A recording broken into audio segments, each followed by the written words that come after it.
Hello friends, स्वागत आहे तुमचं माझ्या चॅनलवरती। फ्रेंड्स, तुम्हाला जर व्हिडिओ आवडला तर व्हिडिओला लाईक करा, चॅनलला सबस्क्राईब करा आणि बेल आयकॉन दाबायला विसरू नका। बंध नात्यांचा अन्वी एक साधी, शांत आणि समजदार मुलगी। BCom पूर्ण झाल्यावर एका खाजगी बँकेत नोकरी करत होती।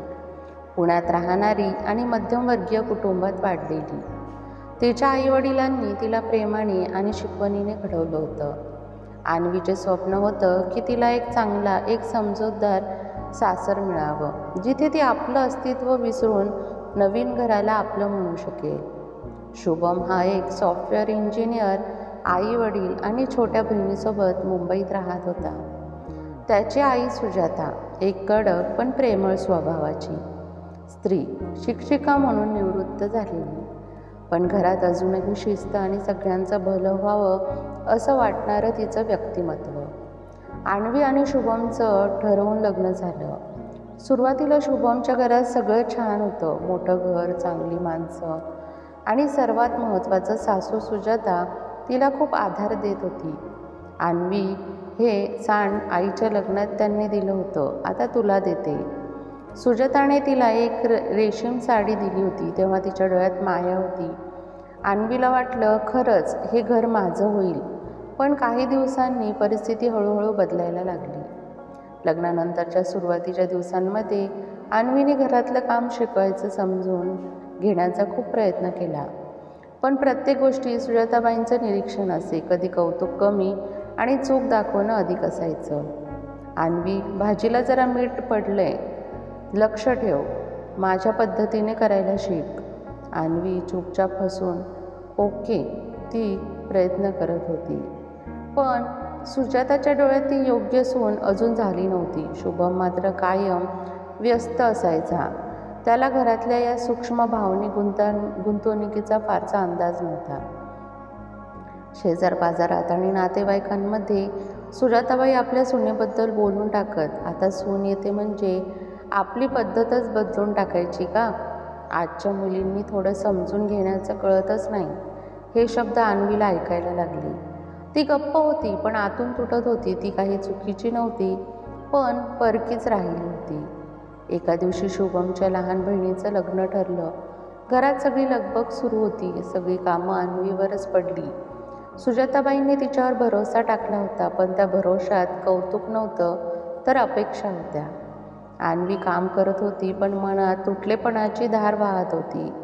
एक दिवस ती शांतपणे शुभमला म्हणाली, माझं काही चुकत असेल तर मला प्रेमाने सांग, पण आईचं वागणं फार कठोर वाटतंय।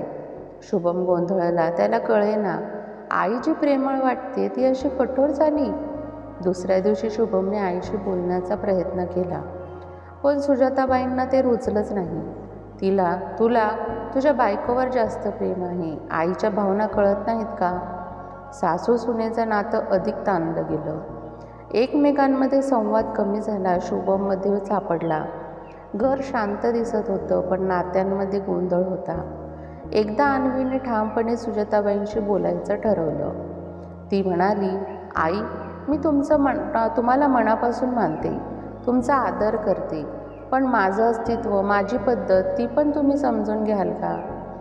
सुजाताबाई काही क्षण गप्प राहिल्या, त्यांच्या डोळ्यात जरा ओल आली। त्यांना जाणवलं की आपल्या वागण्यात थोडा अहंकार होता।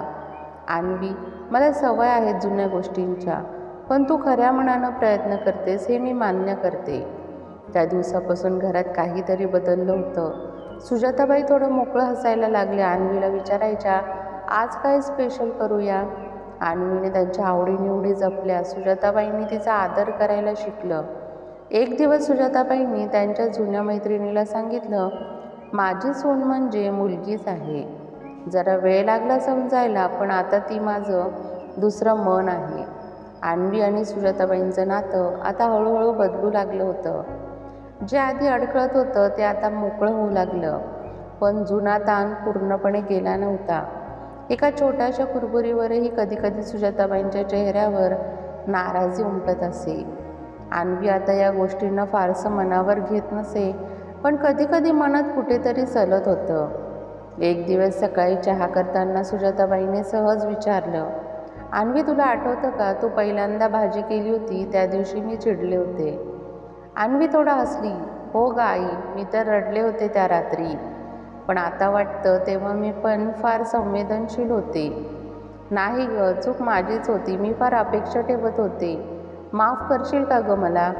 सुजाताबाई पहिल्यांदाच नम्रपणे बोलत होत्या. त्या क्षणी दोघींच्या डोळ्यात पाणी आलं. त्या दिवशी त्या दोघींच्या मनातल्या सर्व गाठी खरंच सैलावल्या. अन्वीच्या आयुष्यात एका नवा टप्पा सुरू झाला. ती आई येणार होती. घरात आनंदाचं वातावरण होतं. सुजाताबाईंना ही ऐकून फार आनंद झाला.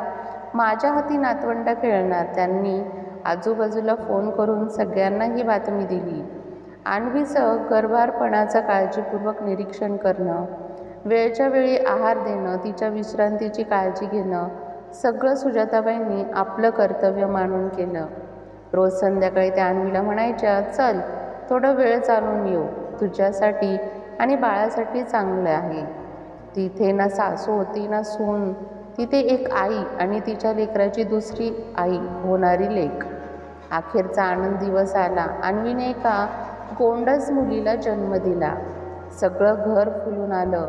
सुजाताबाईंनी पहिल्यांदाच ती मुलगी त्यांच्या हातात घेतली तेव्हा त्यांचा चेहऱ्यावरचं प्रेम, आनंद आणि समाधान होतं. हे बघ अन्वी, ही आपली दोघींची गोष्ट नव्याने सुरू होते. आता आपण दोघी मिळून एक जीव घडवणार आहोत. अन्वीने त्यांच्याकडे बघितलं आणि डोळे मिटले. तिला जाणवलं, हाच खरा संसार, हेच माझं खरं घर आहे. काही महिन्यांनी सुजाताबाईंची तब्येत थोडी बिघडली. त्यांना डॉक्टरांनी विश्रांती घ्यायला सांगितली. आता सगळं काम अन्वीच्या खांद्यावर आलं होतं. पण तिला काही त्रास वाटत नव्हता. तिला आता हे घर तिचं वाटत होतं. रात्री झोपताना ती सुजाताबाईंच्या खोलीत बसून त्यांचं औषध द्यायची. वेळप्रसंगी त्यांना गाणी म्हणायची. अन्वी, तूच माझी मुलगी आहेस ग. आई, मी खूप भाग्यवान आहे की मला असं सासर भेटलं आणि आईसारखी सासू. या नात्याने जे संघर्षातून गेलं आता मैत्रीत रूपांतर झालं होतं. त्या वर्षी दिवाळी विशेष आनंदात साजरी झाली. अन्वीने पहिल्यांदाच संपूर्ण फराळ स्वतःच्या हाताने केला. सुजाताबाईंनी तिला मस्त मालीचा गजरा बांधून दिला आणि म्हणाल्या, आजची लक्ष्मी म्हणजे तूच. सगळं घर दिव्यांनी उजळून गेलं. पण त्याहून जास्त उजळलं होतं दोन स्त्रियांचं नातं, सासू आणि सून यांचं, जे संघर्षातून समजुतीपर्यंत पोचलं होतं. काही वर्षांनी अन्वीच्या मुलीचं नाव ठेवताना सुजाताबाईंनी सुचवलं सामिका. सा म्हणजे समजूत आणि इका म्हणजे एक होणं, जगाला आपली गोष्ट सांगणारं नाव असावं. आज जेव्हा अन्वी आपल्या मैत्रिणीशी बोलते तेव्हा अभिमानाने म्हणते, माझी सासू म्हणजे माझी दुसरी आईच आहे. आमच्या नात्याची सुरुवात कठीण होती, पण आज ते नातं आमच्या अस्तित्वाचा भाग आहे. सासू सुनेच्या नात्याला जर संवाद, समजूत आणि माणुसकीची जोड मिळाली तर ते नातं केवळ एक औपचारिक बंधन राहत नाही, तर ते एक सुंदर, मायाळू आणि आपुलकीचं नातं होतं. बंध नात्यांचा ही गोष्ट हेच सांगते, नाती जन्माने जुळत नाहीत, ती समजुतीने टिकतात.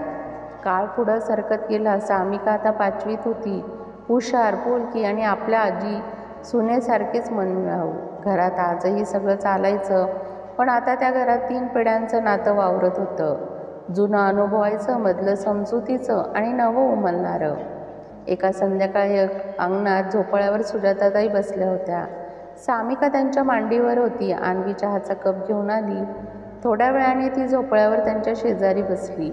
आई, तुझ्या आजीबाई कशा होत्या ग? सामिकाने सहज विचारलं.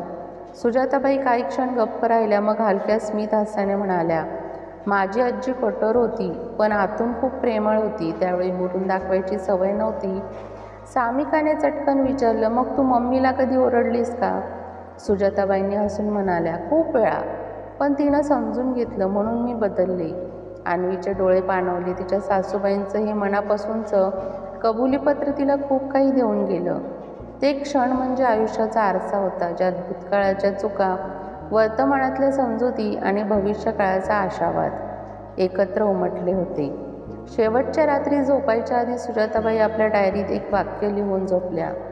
मुलगी नसलेली, जन्माने मिळालेली, पण सून जर मनाने झाली आपली तर तीच आपली खरी लेक होऊन जाते.